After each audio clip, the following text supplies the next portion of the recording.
జోగులాంబ గద్వాల జిల్లా రాజోలి మండలం పెద్దధన్వాడ గ్రామంలో ఇథనాల్ కంపెనీ వద్ద నిర్మానుష్య పరిస్థితి నెలకొంది. నిన్న జరిగిన దాడి నేపథ్యంలో 40 మందిపై కేసు నమోదు చేశారు. 12 మందికి 14 రోజుల రిమాండ్ విధించింది కోర్టు. పలు వాహనాలు ధ్వంసమైన సంగతి తెలిసిందే.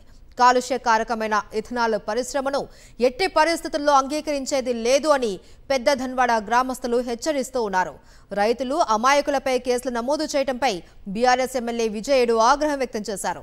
పరిశ్రమ యాజమాన్యం ప్రైవేటు వ్యక్తులతో స్థానికులపై దాడి చేయడం దారుణమన్నారు. ప్రస్తుతం పెద్దధన్వాడలో పరిస్థితి నివురుగప్పిన నిప్పులా ఉంది. గొడవ తర్వాత యాజమాన్యం పరారైంది. దాడి చేసిన గ్రామస్తులపై హత్యాయత్నంతో పాటు పలు సెక్షన్ల కింద కేసులు నమోదు చేశారు.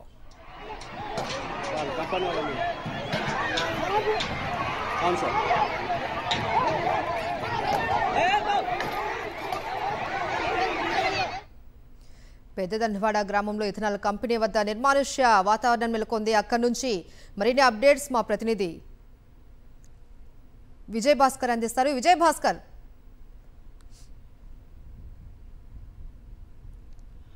మహేశ్వరి, జోగులాంబ గద్వాల జిల్లా రాజోలి మండలం పెద్దధన్వాడ వద్ద నిన్న జరిగినటువంటి ఘటన నేపథ్యంలో ఏదైతే ఇక్కడ ఏర్పాటు చేసేటువంటి ఇథనాల్ కంపెనీకి సంబంధించినటువంటి ప్రదేశంలో నిర్మానుష్యమైనటువంటి పరిస్థితి నెలకొన్నది. ప్రస్తుతం నేను నిన్న ఎక్కడైతే ఘటన జరిగిందో ఆ ఘటన దగ్గర ఉన్నాం. ఇక్కడ ఒకసారి చూడొచ్చు, నిన్న ఎవరైతే 12 గ్రామాలకు సంబంధించినటువంటి ఎవరైతే గ్రామస్తులు ఉన్నారో ఈ ఇథనాల్ పరిశ్రమను వ్యతిరేకిస్తుండేటువంటి వాళ్ళంతా కూడా ఇగో ఈ ప్రాంతంలోనే ఇక్కడ ఎవరైతే ఈ కంపెనీకి సంబంధించిన వర్కర్స్ వాళ్ళు వేసుకునేటువంటి తాత్కాలికమైనటువంటి షెడ్లన్నీ కూడా తగలబెట్టడం జరిగింది. ఆ దృశ్యాలను మనం చూస్తున్నాం.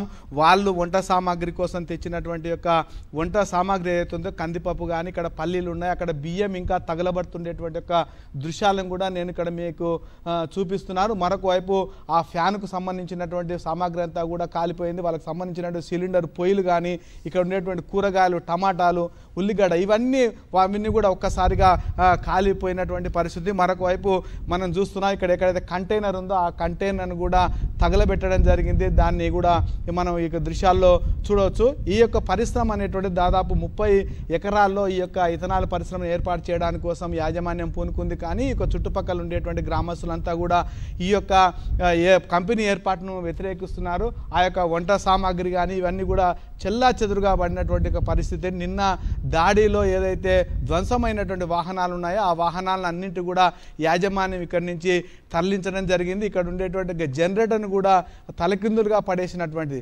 ఆ వర్కర్లు తమకు సంబంధించినటువంటి బ్యాగులను కూడా ఇక్కడనే వదిలి పరారైనటువంటి పరిస్థితి ఉంది. మొత్తంగా ఈ ఘటనకు సంబంధించి పోలీసులు 40 మంది పైన కేసు నమోదు చేయడం జరిగింది. ఈరోజు 12 మందిని గద్వాల కోర్టులో ప్రొడ్యూస్ చేస్తే వాళ్ళని 14 రోజుల పాటు రిమాండ్కు తరలించడం జరిగింది. అయితే ఈ ఘటన పైన రైతుల పైన కేసులు పెట్టడాన్ని మాత్రం స్థానిక బీఆర్ఎస్ ఎమ్మెల్యే విజయుడు తీవ్రంగా వ్యతిరేకిస్తున్నారు. రైతులను దోషులుగా చూపడం ఏంటి?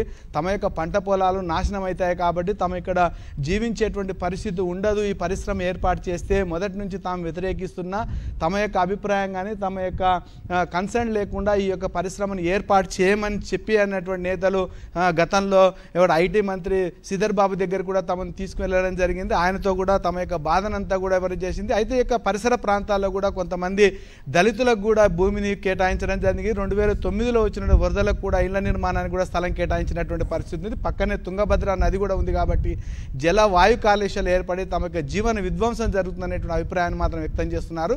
ఎట్టి పరిస్థితుల్లో ఈ పరిశ్రమ తమ అంగీకరించమనేటువంటి అభిప్రాయాన్ని మాత్రం గ్రామస్తులు వ్యక్తం చేస్తున్నారు. Maheshwari, right, thank you Vijay Bhaskar.